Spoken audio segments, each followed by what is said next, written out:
What we launched today is more than a platform. It is a national declaration. Malaysia is ready to lead with strength, vision, and unity.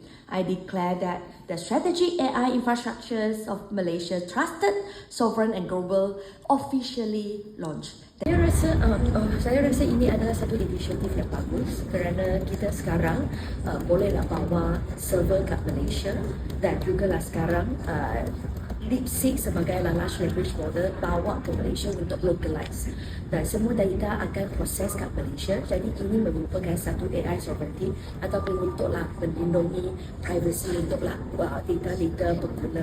Jadi pada zaman AI ini saya rasa data is the new gold. Data is a new goal, and bagaimana kita jaga keselamatan data kami dan juga privacy data kami adalah sangat-sangat penting.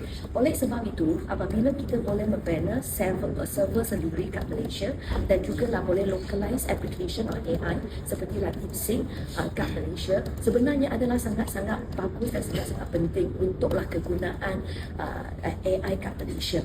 So I feel very proud and very happy because this is the first project in this field outside China. I think it is also a recognition bahawa Malaysia memang merupakan satu trusted partner dan juga kita memang ada kebolehan yang cukup istimewa dan cukup hebat untuklah menjalan dan melaksanakan projek.